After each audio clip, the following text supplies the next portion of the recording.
there's a set of lies that much of the world's media has very gleefully reported. Why is it we have so many people in our society who, seeing the fight between a democracy like Israel and a death cult like Hamas, decide to side with the death cult? What has happened to critical thinking that people cannot reason their way through this?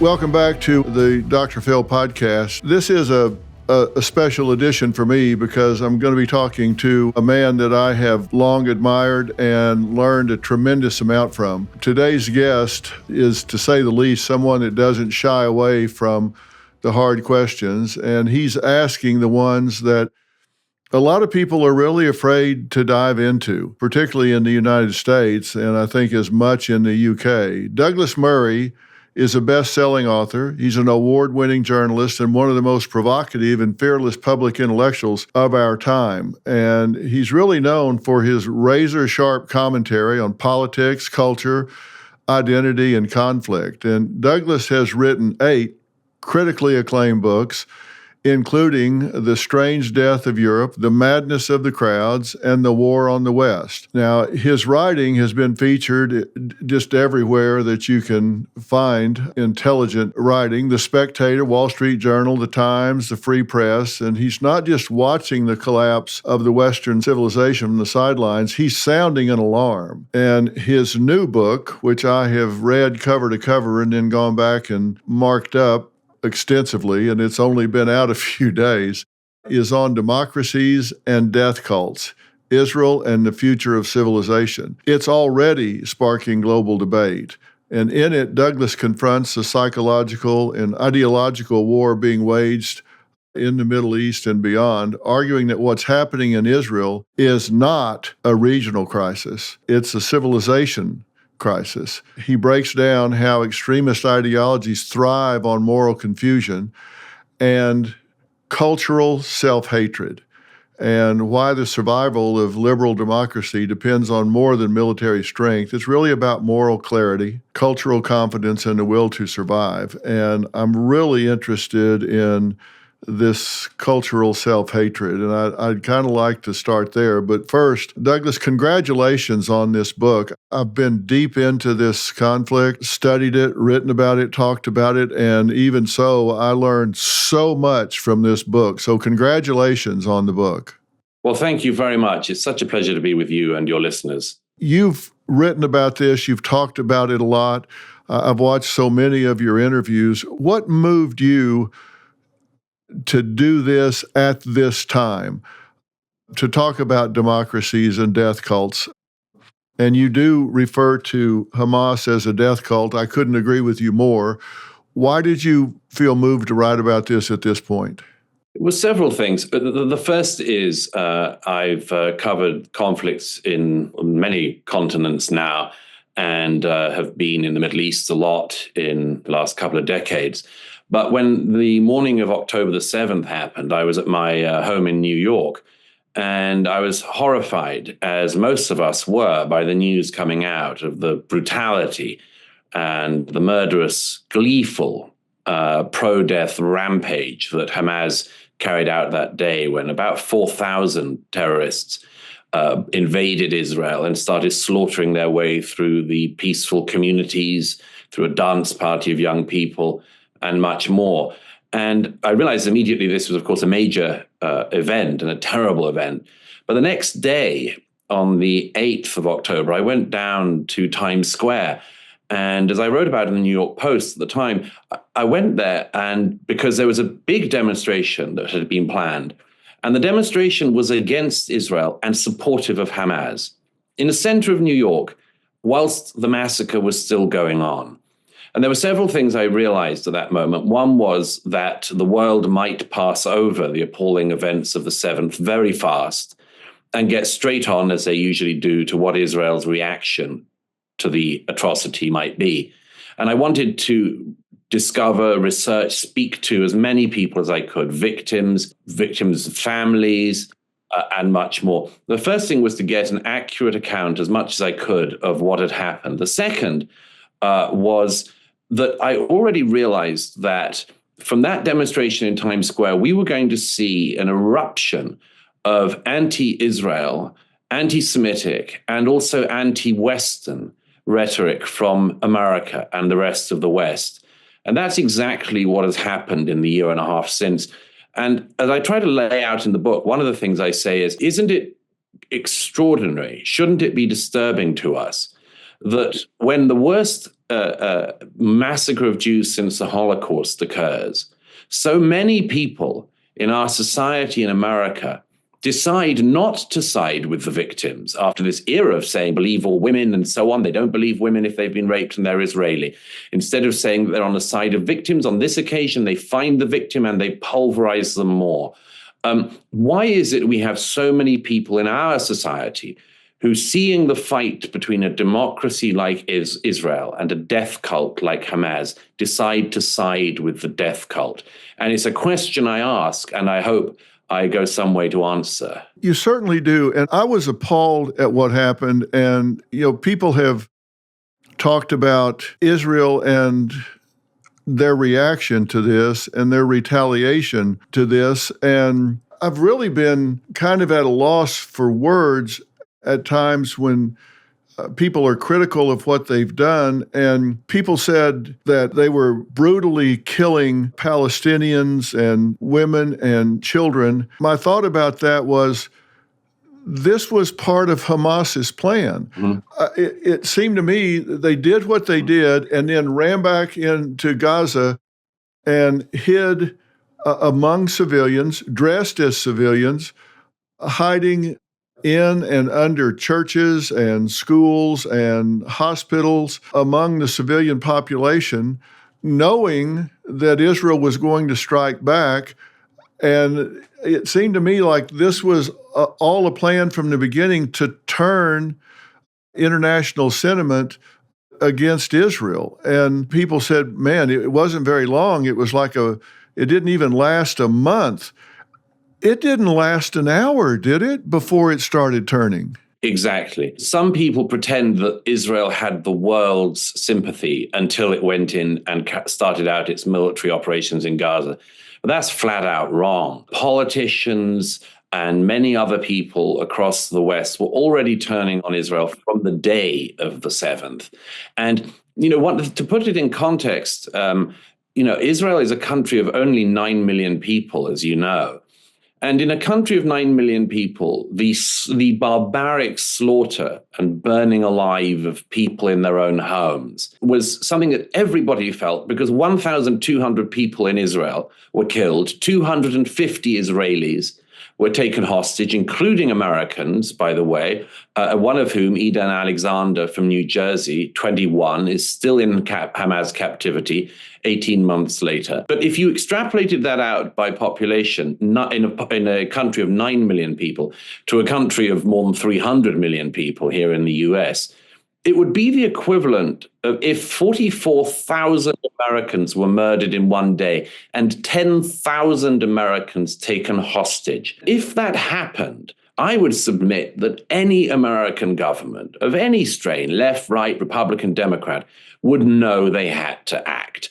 Now, the reason why Hamas took the hostages, as you know, is because they knew that this, among other things, was a great taunt to Israel, as it would be if 10,000 Americans were taken hostage. And the Hamas hid these hostages in underground dungeons, in the tunnel network they set up for years underneath Gaza, as you say, in civilian houses, in mosques, in hospitals. And I've yet to hear from the critics of Israel's military action, and I've been with the IDF for much of the last year and a half, in Gaza, in Lebanon, in Israel.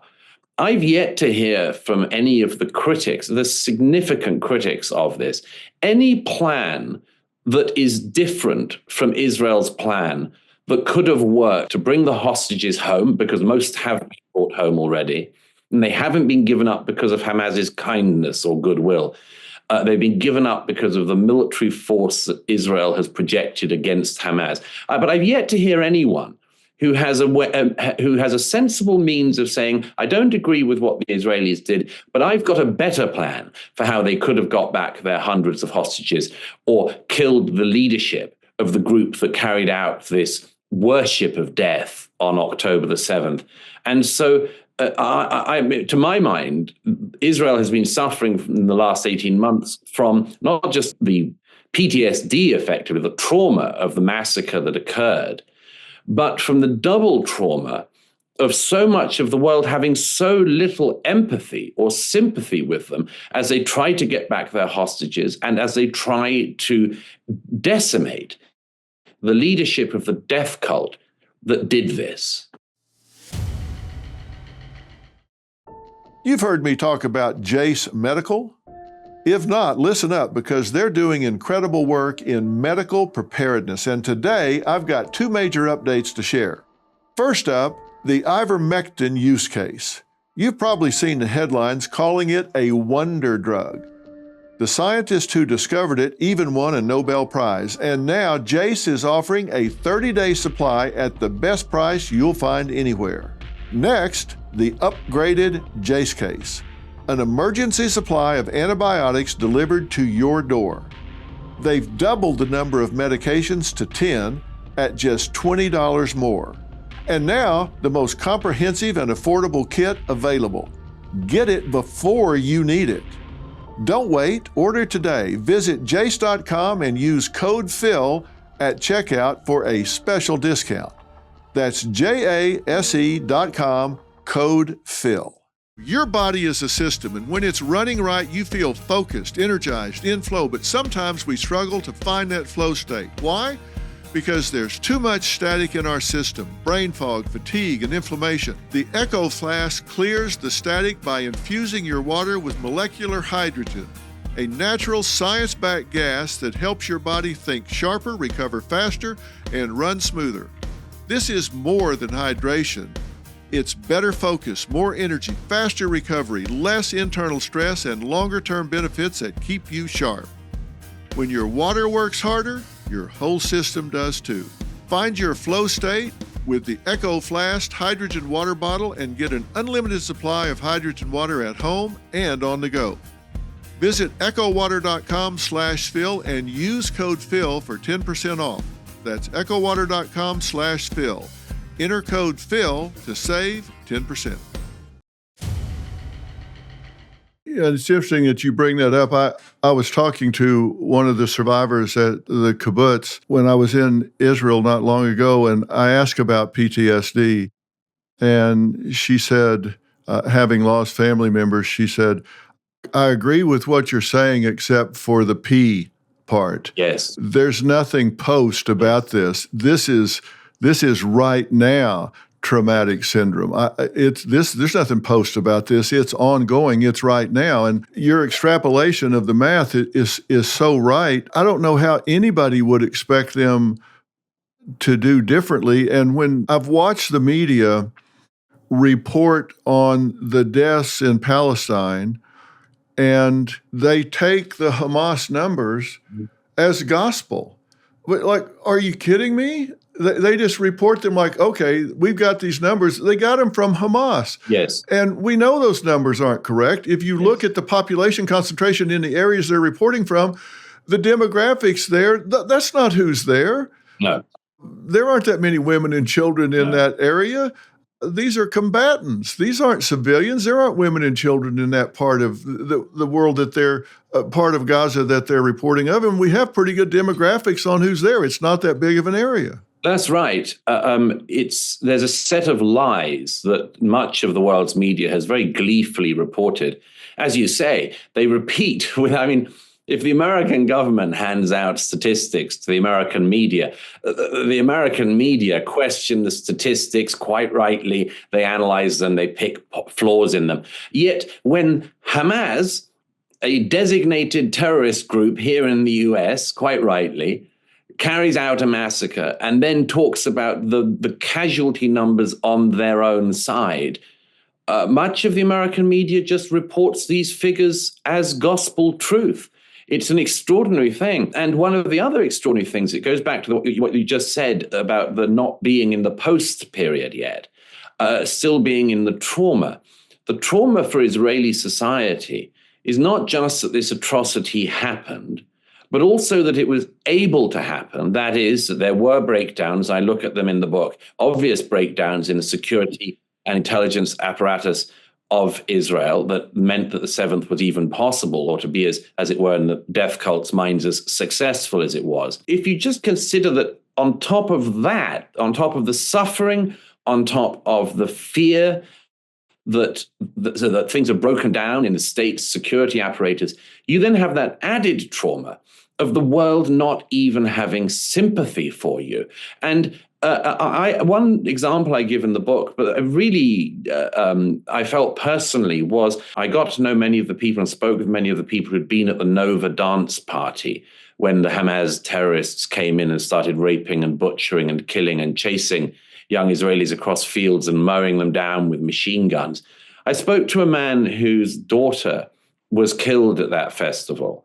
And there were some Americans who brought a reconstruction of and a memorial, effectively, to the Nova party to various American cities. It came to LA, it came to New York. Everywhere it went, it met protesters.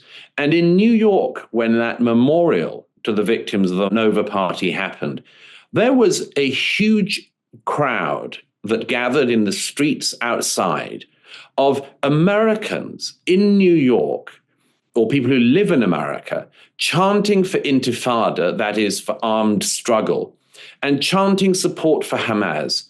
And a man whose own daughter was murdered at the festival found himself walking through the streets of New York, being screamed at by people in America who were supporting the terrorist group that slaughtered his daughter. And this, to me, is one of the things that epitomizes this. In no other situation in the world would we expect that to happen. We would be so horrified in America if survivors of 9/11 or the loved ones of people killed in 9/11 went somewhere else in the world and were attacked for being the relatives of people who'd been murdered. But that's what's happened in the last 18 months. And it reveals a sort of rot and a deep challenge that is actually coming in our own society. The question I keep coming back to is, why are there so many people among us who support the death cult? That's the big question to me, because it seems to indicate a complete absence of critical thinking on the part of our young people. I spoke about this early on and strongly called for the resignation of the presidents of Harvard and MIT and UPenn, because they were not only allowing but encouraging this. I think when behavior occurs in patterns, those in control either elicit, maintain, or allow that to occur. And in this, it seemed to me that they were both eliciting and allowing and maintaining. These students that, to me, I suspect some of them that I spoke to on like the UCLA campus in the encampment there, I don't think they could have found Israel or Gaza on a map if you gave them 2 weeks and a flashlight. I don't think they could have found it on a map. But they're celebrating these murderers. This wasn't war. These were war crimes. And they're celebrating these terrorists that, and they're not even really terrorists. They're worse than that. They're just murderers. And they've murdered Americans, and they have taken American hostages, and they're out there celebrating them. And they're saying, well, look how many more Palestinians they've killed than Israelis were killed. Well, there were a lot more Nazis killed than there were English in the UK. Does that make Hitler correct? I mean, what kind of logic is that? What has happened to critical thinking? And we've seen the same thing at Oxford. You've seen the same thing in the UK. What has happened to critical thinking that people cannot reason their way through this? I think several things. The first is actually something I wrote about in my previous book, in The War on the West, which is the extent to which young Americans and young people in the West in general have been indoctrinated into a very specific theory. The theory is that the whole world can, first of all, be split up into oppressor and oppressed, victimizer, victimized, colonialist, colonized, and much more.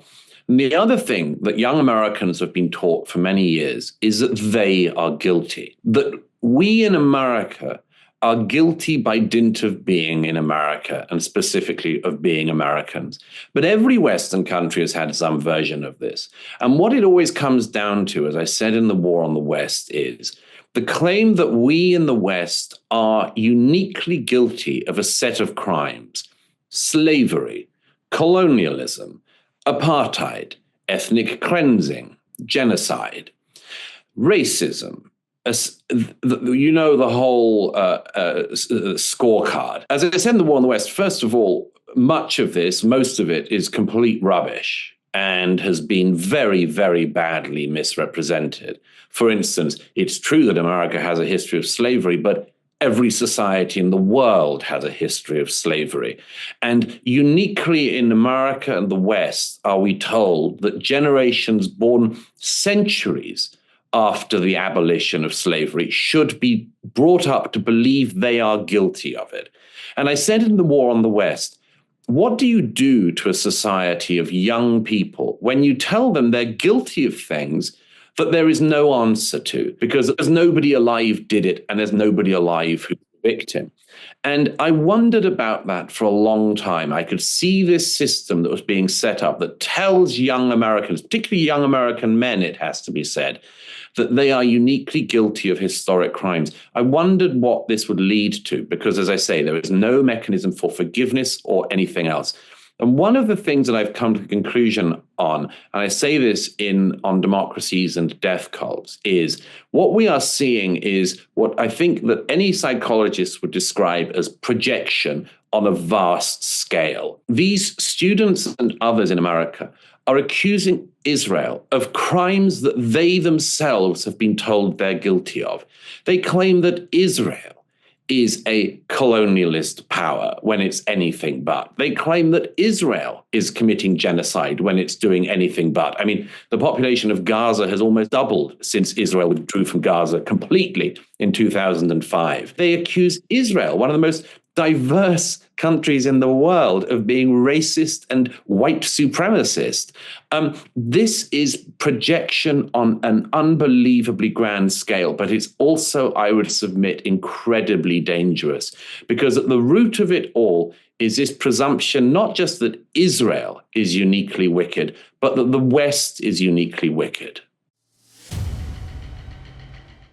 With so much going on in your life, it can be easy to neglect your diet. Balance of Nature fruits and veggies supplements have 31 ingredients made from fruits and vegetables. They're a fast and simple way to get a wide and colorful variety that fits right into your busy schedule. Just 3 fruits and 3 veggies supplements daily with some water. That's it. Whether you're off to spend time with your grandchildren or on your favorite hike, you can rely on these convenient supplements to be there every step of the way.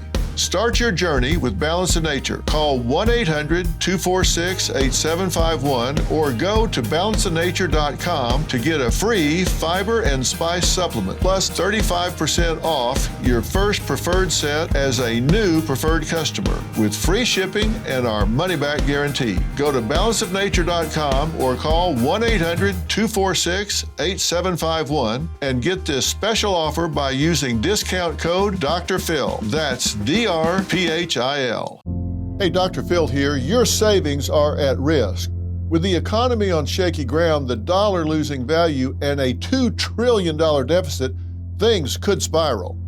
Don't wait for the worst. Take control of your financial future now. I trust Preserve Gold to safeguard my accounts, and I urge you to do the same. They're the only precious metals company I recommend.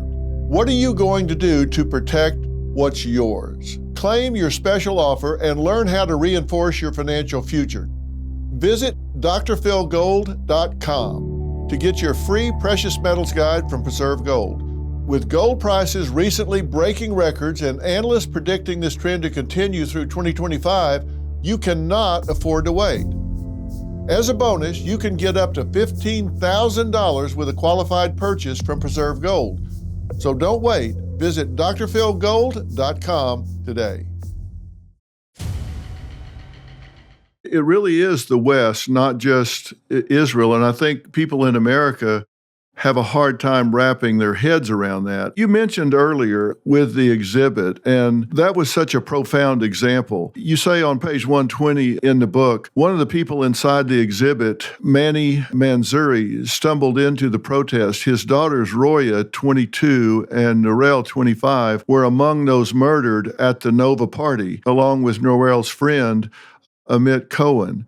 And they were born in Los Angeles, attended school in Hollywood before moving to Israel. And then you talk about when he comes out, they're chanting Intifada, Intifada, fuck the Nova Music Festival. This was over their sound system, and saying it's just Zionist propaganda.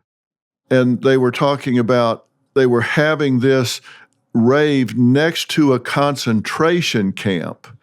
That's exactly what this music festival was. And that even anti-Israeli activists like AOC condemned the behavior, saying the callousness and dehumanization of targeting Jews on display at last night's protest was atrocious, anti-Semitic, just plain and simple. And they refer to this as a concentration camp, and they're dancing outside it as though to taunt them. Now, concentration camp is an interesting word to use, and you make the great observation that that's a real taunt to Israelis, obviously. And how do you double a population in a concentration camp that's being targeted for genocide? I've never seen anything that's a focus of a genocidal philosophy where they double the population. Where is the reasoning of the legacy media that they push that rhetoric, they push that narrative? Yes, I mean, here you see the fruits of the rotten tree.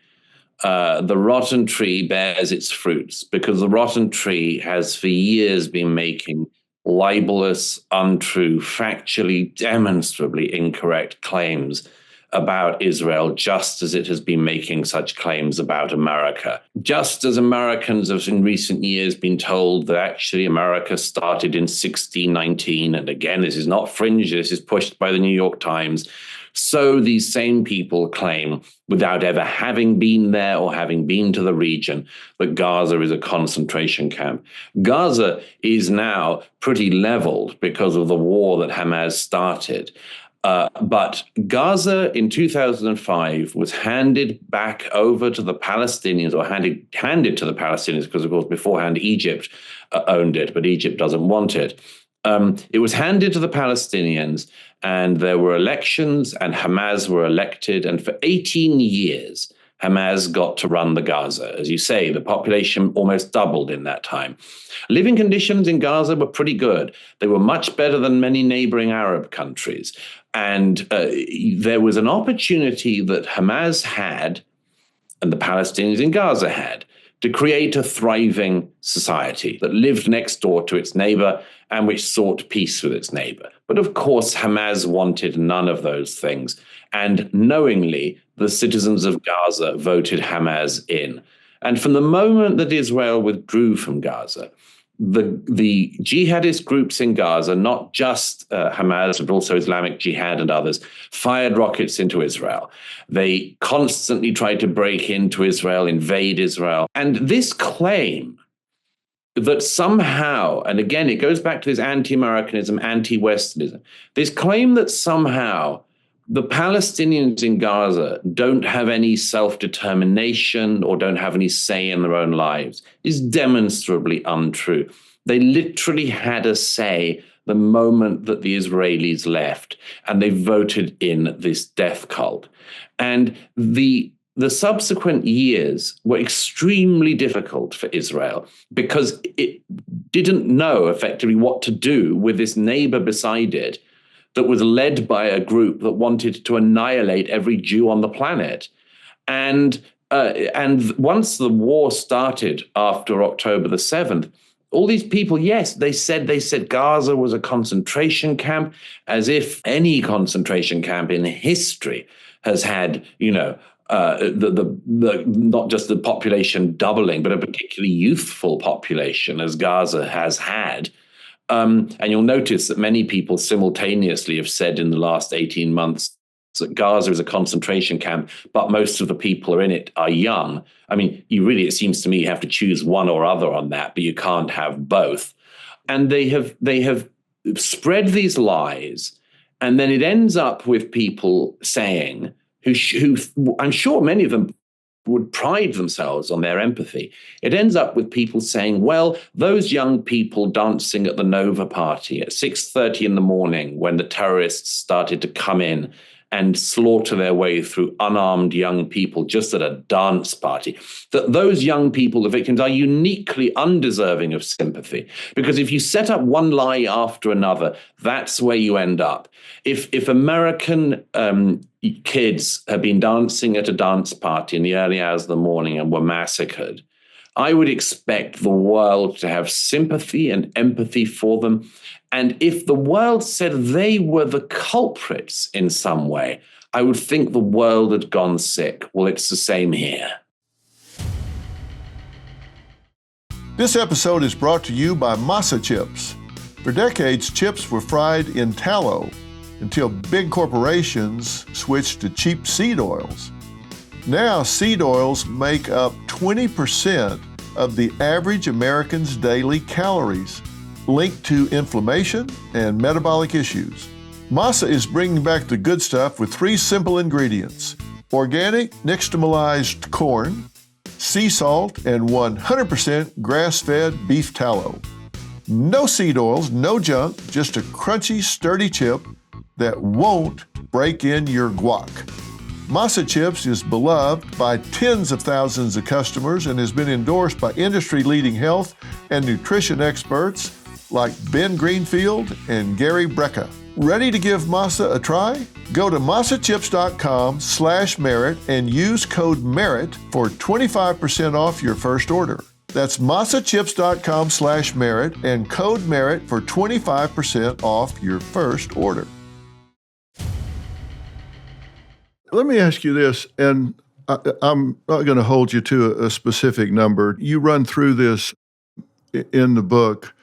How many billions of dollars would you estimate have poured into Gaza since it was presented to the Palestinians in 2005? What would be a ballpark estimate of billions of dollars from U.S., UK, different sources? How many billions of dollars you think have poured into that? I know Hamas has taken most of it, but how many billions of dollars you think have flowed in there? It's many tens of billions of dollars, that's for sure. We don't have an exact number, but we know it's many tens of billions of dollars. And that has come from US taxpayers, from EU taxpayers, from British taxpayers. It's come as well from governments in the region, notably the Qatari government that has been propping up Hamas specifically. The funds from America, the EU, and elsewhere, much of those funds were meant to go to the Palestinian people in Gaza and were simply looted by Hamas. Every single one of the Hamas leaders who has died in the last year and a half, thanks to Israeli actions, died a billionaire. Think about that for a moment. These people simultaneously claimed that the people of Gaza were impoverished, and all the time they were making themselves multi-billionaires. People like Ismail Haniyeh, one of the leaders of Hamas, he lived in a luxury apartment in Qatar, and he was worth billions at the time that he died in Tehran last year. His children were billionaires. How wicked would we regard it as being in, or should we regard it as being in any situation, for somebody who is purporting to be the leader of a people to simultaneously say that their people live in misery yet they live in luxury. And that is exactly what the Hamas leadership did. There's an interesting almost exception to that, which is Yahya Sinwar, who was the mastermind of the 7th of October. He, I think, and you know this terrain much better than I do, but I suspect that Yahya Sinwar is one of the people you could legitimately describe as a psychopath. He was in Israeli jails in the 2000s because he had, with his own hand, strangled to death Palestinians who he disagreed with. He was in prison, his life was saved by an Israeli doctor, and he was swapped out in a prisoner swap of 1,000 terrorists for one kidnapped Israeli soldier, Gilad Shalit. And Yahya Sinwar had spent his time in prison researching the Israelis and his time out of prison once he was released in Gaza, reasserting his grip on the Hamas leadership. And he said repeatedly what he intended to do. In 2017, he stood in front of a massive crowd in Gaza, and he said, we are going to go in and we are going to tear the Jews' heart out from his body. And on the 7th, that is exactly what Sinwar did. He's about the only one who didn't spend all of his time enriching himself. He spent almost all of his time, it seems, simply trying to work out how he could carry out a genocide. And of course, once again, when Sinwar went to meet his maker, killed last year, he was found with massive amounts of cash on his body, different passports, and much more. But I think you could say that he was a legitimate psychopath, but his aim was to create in Gaza a generation of sociopaths.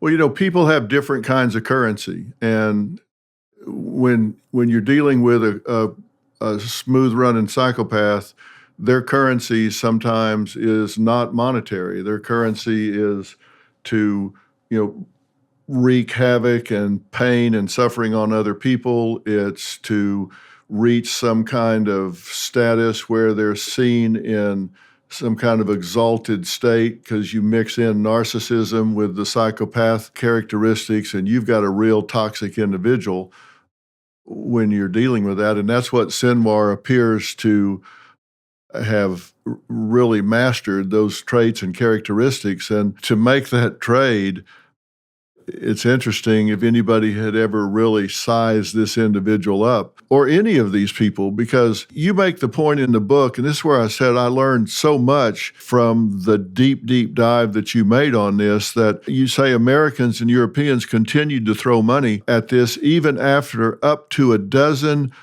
UNRWA employees were found to have actually taken part in the October 7th massacres, and support Yes. from the British government and others continued. It seemed that these governments didn't care where the money went in Gaza, just so long as they kept sending it. And by the start of the 2023 war, the international community had made every Hamas leader into a billionaire, a combined worth of $11 billion, and living in these luxury hotels and all. And people that say concentration camp, I don't remember people sending billions of dollars to Auschwitz, but I do see it happening here. And there was such a contradiction that you drew, that there were descriptions given by Hamas leaders that, hey, Gaza's got a great standard of living, hotels, swimming pools, shopping, malls, everything is great. And then the other side of their mouth, hey, we're dying in here. You're controlling our utilities, you're controlling supplies that come in. And people criticize and say, that's why Israel is an apartheid state. These people don't get to vote. You're controlling all the supplies that go in. There's no seaport. They can't leave on the Israeli border side. They can't leave, or things come in on the seaport side. They're controlling everything. But they're finding explosive even in children's toys. I mean, and Israel said for years, if you let things in there without inspection, you're going to be building up their armament, and they're going to use that to attack us. And And then when that does happen, nobody comes back and says, yeah, sorry, you were right about that. No, I mean, again, you go to this amazing thing of the lack of empathy. I remember the late, great Joan Rivers in one of the previous rounds of the Gaza-Israel conflict, much smaller than this one, started again because Hamas couldn't resist flying rockets at Israel and trying to kill Israeli civilians. I remember Joan Rivers said, look, if they started it, and she memorably said, if New Jersey fired rockets at us in Manhattan, we would level New Jersey. We'd tell them to cut it out. Why is it that the world is so lacking in sympathy with Israel when this death cult spends all of its time trying to wipe Israel out? As you say, the claim, for instance, that there are checkpoints of food and other things going in and out of Gaza would not be the case if Hamas and the citizenry of Gaza could have just given up the habit of importing rocket-propelled grenades and rockets and Katyusha rockets and long and short range rockets, or importing the components to make those rockets. There would have been no need for any checks if Hamas running Gaza could have just imported things other than weaponry to fire at and annihilate its neighbor. And the fact that so much of the world doesn't even try to understand why Israel might be concerned about rockets being imported into Gaza is just another layer of this lack of empathy that parts of the world seem to have Israel, the lack of desire to even understand Israel's strategic and moral position. And I'd add one other to that, because a lot of our taxpayer dollars were also put underground in Gaza. They were used to build one of the world's most extensive tunnel networks underneath the whole of the Gaza Strip. It's bigger than the New York Metro. And this tunnel system under the Gaza Strip was used by Hamas to protect its terrorist fighters, to store its weaponry, and in the last 18 months to hide Israeli hostages. And again, there was an interview 9 months ago with a Hamas leader who was interviewed on Arabic television. And the interviewer asked him a very interesting question. She said, when the Zionists, of course, she said, when the Zionists are attacking Gaza, why can't the citizens that you complain are being killed, why can't they shelter in the tunnels that Hamas have built underground? And this Hamas leader said, but the tunnels aren't for the citizens. The tunnels are for our fighters and for our rockets. And when he was pressed on this, he said, well, the international community should protect the Gazan civilians. Imagine, and again, you know this, but so many people in the West, in America, don't. Imagine the difference between a society like Israel, where so many, if not all, of the families in the south of the country lived with a bomb shelter in their own houses. Imagine the difference between a society that builds bomb shelters for its citizens to hide in, and a society in Gaza that builds shelters to protect its bombs, and then uses the citizens to protect the bombs. Every difference in the world. Yet much of the world cannot see it. Yeah, they value death over life, and and so they need those death rockets, and they want to protect them. Life's cheap, rockets expensive. Now, let me ask you, you've been in some of these tunnels, correct? Yes, many of them. How did you get in there? I managed to embed myself. There are two ways only, I'm afraid, to get into Gaza, and have been since 2005. One is that you can go in with Hamas, and the other is you can go in with the Israeli Defense Forces. I chose, on balance, Phil, to go in with the Israeli Defense Forces in the belief, I think wisely, that Hamas wouldn't welcome me, shall I put it that way. I couldn't see myself being put up at the Rafa Hilton. Yes, so I went in. I'd been before, but I went in a number of times in the last 18 months with the IDF. I saw quite a number of the tunnels and went into the tunnel system. And just in case some people think that system is a sort of like a rat run of some kind, it really isn't. The tunnel system is in many places wide enough for military jeeps and vehicles to drive through. And that's the case from the very south. I saw that in Rafah by the Egyptian border with Gaza. And it's the case all the way to the north. In fact, at one point I was in one of the tunnels that Sinwar's brother built, which Sinwar himself had been videoed traveling through on a military jeep. And that was one of the places that Hamas came out from on the morning of the 7th to drive at what's called the Erez crossing, and they massacred everyone they could find there. These are massive pieces of infrastructure. It's the same in southern Lebanon, by the way. Under an international peacekeeping force, Hezbollah spent the last 20 years building a similar tunnel system to protect their rockets and their terrorists. I've been in them as well. This is sort of unforgivable for the international community, that we allowed all of this to go on, paid for with our dollars, supervised under the eyes of international peacekeepers, humanitarian organizations, and others. All of this could have been so different, and it would have been different if the Palestinians in Gaza and Hamas had chosen life for their own people instead of death for their neighbors. Now, Gaza is 140 square miles, and you say there are over 350 miles of tunnels with 6,000 entrances. Yes. 6,000 ways to get into those tunnels. And a lot of those are in residences, schools, hospitals. They're just they're everywhere. 6,000 of them. That boggles the mind. And also in mosques and other places of worship, which is all of this, needless to say, is against every law of war, every rule of war.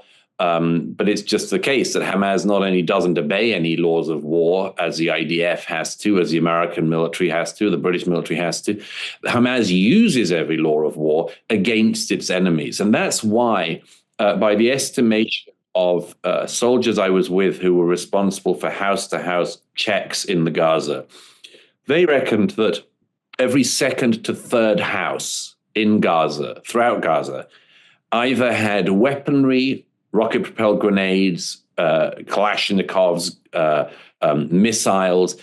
So every second or third house either had weaponry like that or had entrances to the tunnel networks.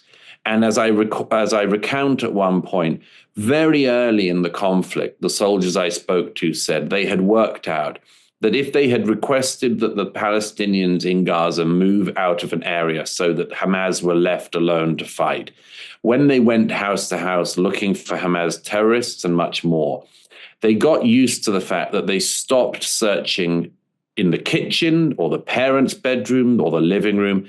They went straight to the children's bedroom because invariably that was where Hamas had stored its weaponry, and that is where they had got the entrances to their tunnels network, under children's cribs, under babies' cribs, under children's beds and mattresses. And again, this was a choice that Hamas made. None of it had to be like that. All of this is in violation of the Geneva Convention, but there seems to be no criticism or action of any significance taken about that. I'm curious. You say that this is there are more tunnels there than in New York City with the subways, and this is hard to even imagine. My question is, when this is in every second or third house, how much of the Palestinian population is in support of Hamas, and how much is there a difference? And let me preface that by saying, when I was at a different kibbutz near Rafah, and I was talking to some of the survivors there, they were saying when they were hiding in a safe room and the assassins were in their house, they heard all of a sudden this wave of what sounded like hundreds of people swarming inside their house, just on the other side of the door. And they said it was women and children, and they were pilfering the house and taking clothes and dishes and everything that wasn't nailed down. They were pilfering the house and taking it back to Gaza, which it sounded like civilian women and children that had come through the holes in the fence with the fighters, and they were looting the houses, which leads me to the question, what support does Hamas have at the time from the Palestinian population? It's extremely hard to tell in numbers terms because after Hamas won the elections in 2006-07 and carried out a violent coup against their Palestinian opponents, there hasn't been another election. It's the same with the Palestinian Authority area in the West Bank of Judea and Samaria, where famously Mahmoud Abbas, the Palestinian leader there, is I think now in the 20th year of his first 4-year term. These guys tend not to be very strict about polls. But so it's hard to tell numerically, but what we can tell is the evidence of our own eyes. If you look at the video that was taken by Hamas and their supporters on the morning of the 7th, everyone can see online the horrific videos of, for instance, badly wounded young Israeli women being paraded through the Gaza on trucks, elderly pensioners and others being brought in as hostages to Gaza, the dead bodies of Jewish girls being brought in on trucks. What are the crowds doing? They're cheering, they're celebrating. Sometimes they join in and beat bodies.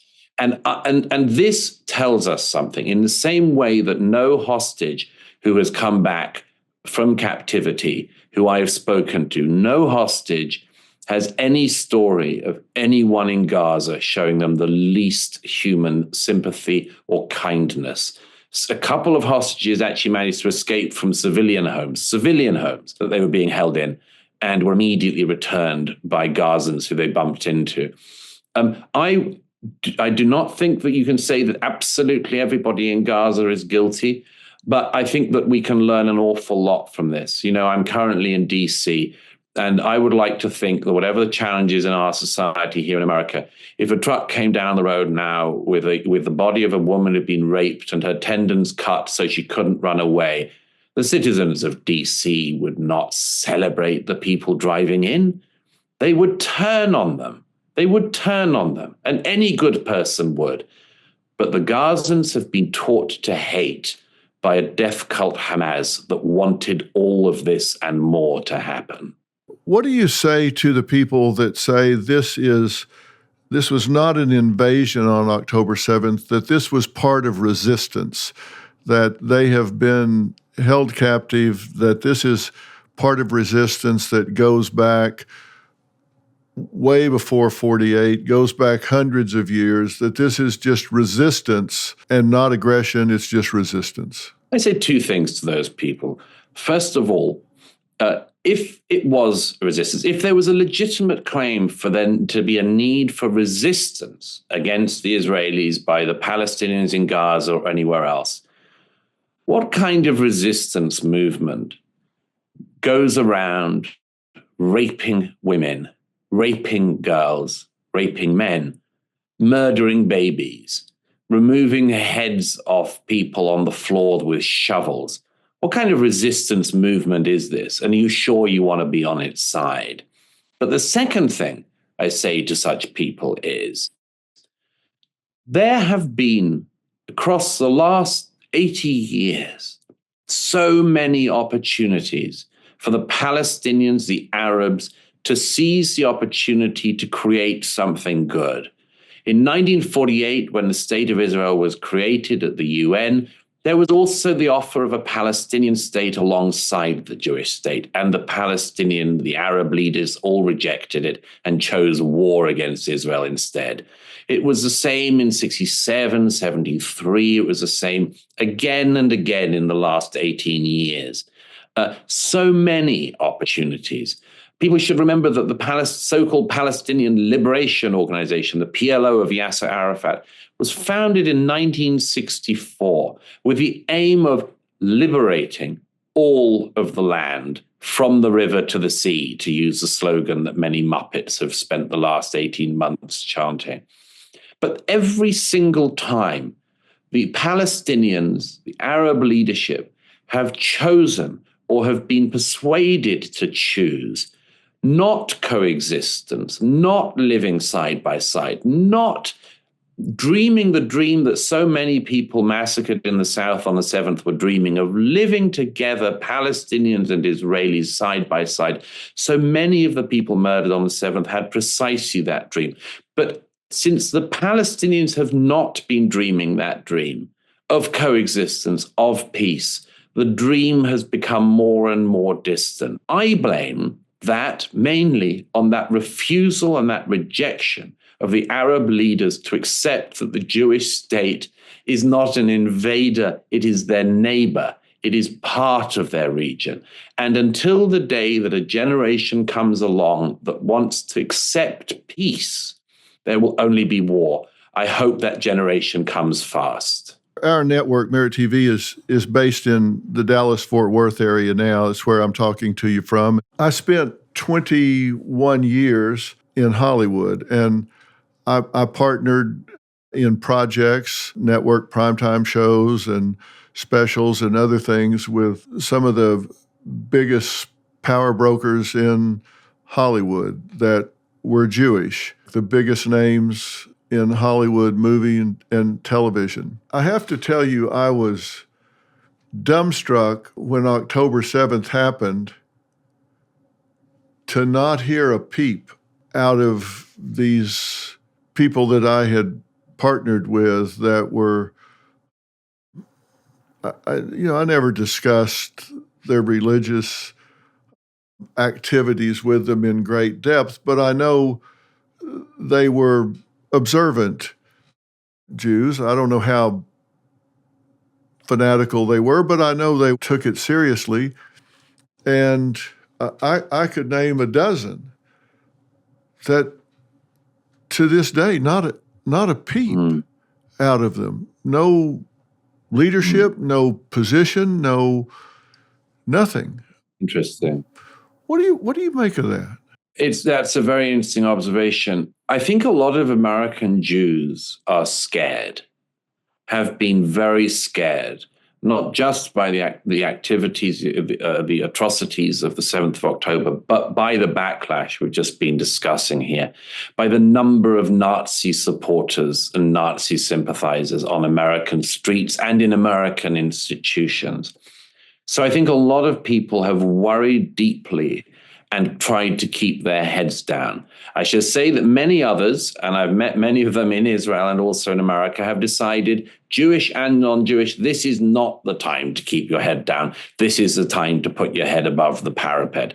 But yes, of course, there are some people, and I suppose probably, you know the business better than I do, but I'd have thought probably some of them are worried that everything is on the line, that if they make themselves a target by speaking out, everything will go wrong for them. I have occasionally had the opportunity to speak to people who think that, not necessarily in the position you're speaking about. And I've always said the same thing, which is, I'm not Jewish. I deeply, deeply admire the state of Israel. And I think that the whole region would be so much better if Israel's neighbors admired it and emulated it rather than trying to destroy it. But when I speak to people who say that they're in support of Israel outside of Israel, but they want to keep their head down, I always think of a line that somebody told me during the conflict in Northern Ireland many years ago, which was, it's a darn fool position to be in to argue more for a man than he's willing to argue for himself. Now, I continue to make my arguments irrespective because I'm a belligerent Brit. But nevertheless, I think a lot of people should keep that in mind. If you ask, why are people not speaking up for me? You should ask yourself, am I speaking up for me? Because otherwise, it's a strange position for a man to find himself in, to speak more for another person they're willing to for themselves. I just would make that observation that I think, however, some people are very scared. And if you look at the backlash that has come against some major Jewish Americans, even without saying anything. I mean, look at Jerry Seinfeld went to Israel. He just visited, I think, the wounded, families of the affected, and so on. And the next thing he knows, he comes back to America and he's being heckled at every live comedy show he's doing.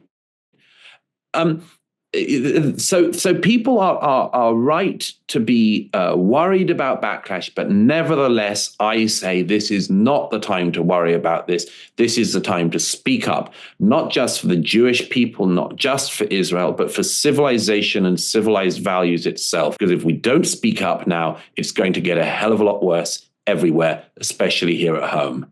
Well, I think you're exactly right. This is about Western civilization. And look, I'm not Jewish. I was born and raised a Baptist and became Episcopalian, and I'm just a country boy from Texas.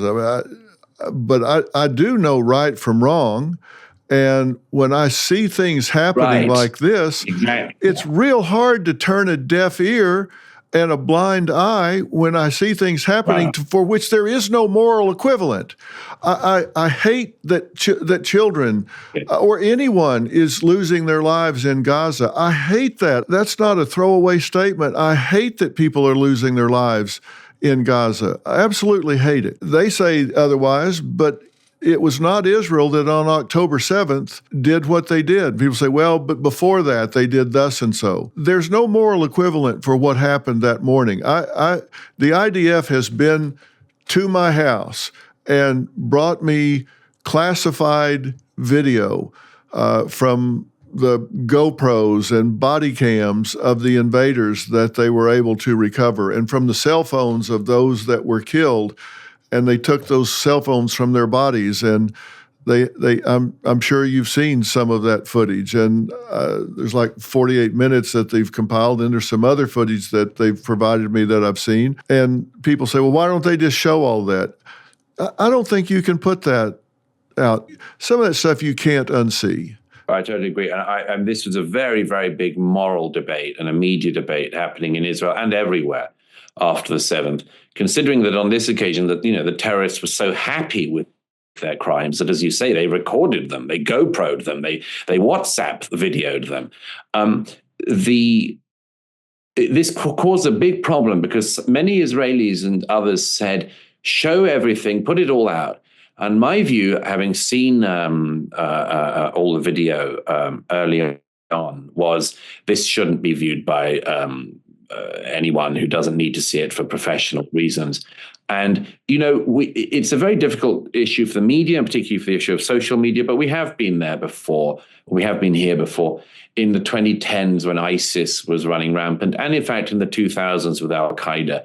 There was then, as there is now, a general sense that, for instance, you do not show beheading videos of American hostages. You do not release ISIS propaganda videos that they want to be viewed. We held that standard then. But, the reason why so many people said that the videos of the atrocities of the 7th should be shown was that so much of the world, again, didn't believe the victims, didn't believe the men and the women, the children and the grandparents. And so this was where this thing of, well, why not put the videos out there started to come from. When ISIS were beheading American captives, or Americans were being murdered by Al-Qaeda in the 2000s, we didn't believe Al-Qaeda's version of events. We didn't just believe whatever ISIS told us. But Hamas literally boasts about this. And much of the world doesn't believe the Israelis who suffered it. But that is a sickness that is here, I'm afraid. And I just say one other thing, if I may, which is never forget that, groups that have been the most supportive of the atrocities and covered for them and much more have stated their goals. The anti-Jewish pro-Hamas group at Columbia that has been so much in the news recently, they have as one of their stated aims the total destruction of Western civilization. The total destruction of Western civilization. So on this occasion, as on so many others, I say, they're telling us what they want. Why not believe them? Yeah, you need to listen. If people will tell you if you will listen and watch. And it's interesting that they're saying that in a country where they're allowed to say it, and then they can walk over to Starbucks and get what they want, and then they can walk back here and get in a car and drive where they want to go. They're wanting to destroy the very civilization that they're enjoying living in. And I see these banners, gays for Gaza. Well, walk that into Gaza and see how far you get. That's just the absence of critical thinking. Yeah. You could walk that all through Israel. You couldn't walk it 10 feet into Gaza, which is staggering to me and unbelievable. Yeah. Gays for Gaza would be a real one-night stand, I can tell you that. Yeah, there would be no two performances of that parade. You talk about a really interesting poll in the book about what people would do in America if America was invaded. You say around 7% of the American public said they didn't know what they would do if America were invaded, but a larger number did. You say, and I'm quoting here, in total, just 55% of Americans said they would stay and fight. An astonishing 38% said they would flee, presumably to Canada, unless Canada was the country doing the invading. And a full 52% of people who identified as Democrats said they would flee. That was stunning to me to read. You know, Phil, when I made that crack about Canada, the likelihood of a Canada invasion of America seemed less likely than it might today. That was before we decided to make a mistake. But it staggered me, that poll, and I reflected on that because one of my central beliefs for I think all my life has been that everyone who grew up in the wake of the greatest generation of the heroes of World War II, from America, Britain, and other parts of the West, Canada, Australia, we all weighed ourselves to some extent, greater or lesser, against them. If you were an 18-year-old in America in the 1940s, you did extraordinary things, unbelievable things, heroic things, world-saving things. And it's inevitable that anyone comes after that generation asks, would we be up to it if the moment of trial and test came? In Israel, there was always this question as well after the 67 and 73 wars. Would young Israelis be up to this moment? And, you know, they were found to be. They were found to be up to this moment. But in the rest of the West, we have this profound question, which is, would we do it? Would we be capable of rising to the time of trial? And my view is that poll after poll has shown that Americans, British and others, say they don't want to fight for their country if it was under existential threat, that they wouldn't defend their country. I think this is alarming, but it's something we need to think about and take a lesson from Israel about.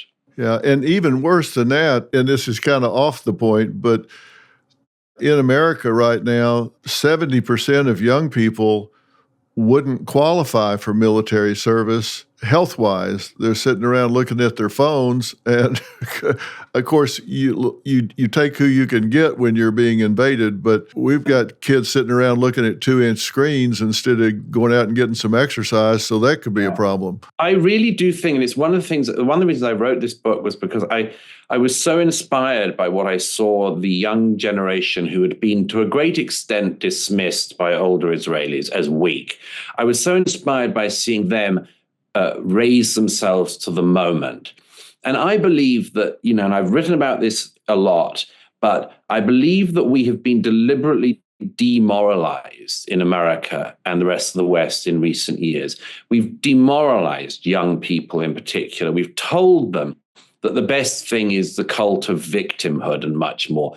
And in Israel for the last 18 months, I've seen not just the horror, not just the mourning and the complexity, but I've also seen the path of heroism. And I believe it is there. And I believe it's a great challenge to young people in America and elsewhere, which is, which path would you rather take? The path of grievance and nothingness, or a path of heroism? I know which one I would rather see young Americans take, and I hope they do. Well, you would certainly hope so. And I've always been of the belief that crises don't make heroes. It reveals who somebody really is before that situation occurs. And I want to believe that it would reveal that there's more depth than we fear. And I certainly hope that would be true. A final question I'll ask you. What do you think is the end result here in this current conflict? There are still hostages being held. The ceasefire has, clearly fallen apart. How do you think this ends, if there is an end, or is this just one middle chapter in this ongoing conflict? What do you think happens here? It's extremely hard to say what will happen because there's so much variance from day to day. There are still hostages. They need to be released. The war could stop tomorrow if Hamas released the remaining hostages and the bodies of the dead Israelis that they're also holding hostage. But Hamas doesn't want the war to end. My belief is that Israel and its neighbor had been locked in a war since 2005, and that it erupted on the 7th of October 2023, and that the Hamas will have to pay a price for starting a war that they then lost. I would like this to be, and I said this from the beginning of the conflict, not the umpteenth Gaza war, but the last one. Not the third Lebanon war, but the last one. I believe for that to happen, that the United States and others must make it clear to the Palestinians in Gaza and elsewhere that there is nothing to gain from continuing to support the death cults and turning against the democracies. There is nothing for them to win. There's only for them to lose if they decide to annihilate their neighbor instead of living with their neighbor. And so there has always been the opportunity for peace. But the leadership of the Palestinians, and perhaps the Palestinians themselves, simply have to seize it. If they don't seize it this time, it's very hard to see when they will. I couldn't agree with you more. My friend Ben Shapiro said it, I think, pretty well. He said, if Hamas lays down their guns, we could have a two-state solution. If Israel lays down their guns, we would have a second Holocaust. And so it's kind of up to them what happens. Douglas, I can't tell you how much I am grateful that you have written this book and taken the time to talk to me about it. We've been talking about Douglas's new book on democracies and death cults, Israel, Hamas, and the future of the West. I've read this book cover to cover. I've then gone back and marked it up to the point that I'm probably going to need to get another copy so I can not fight all of my annotations on it, but I highly recommend it. It's about so much more than the conflict between Israel and Hamas, which is worth reading if it wasn't about more than that. But it's really about Western civilization and what's on the line in our lifetime and that of our children and our grandchildren. This is a book that I suspect you will read in one sitting because it's not about theory, it's about real people and real experiences.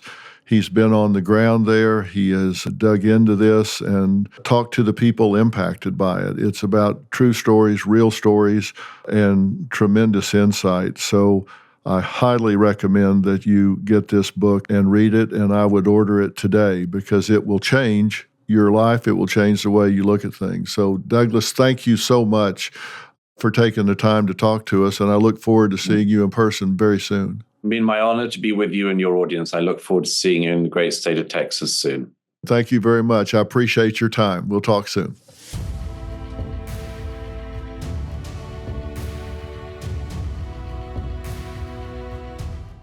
Hey, Dr. Phil here. My network, Merit TV, has it all. Now, let me blow your mind. Merit TV's got the news that matters. The selection of a new pope. Entertainment you crave. Busted. Everybody in a good mood today?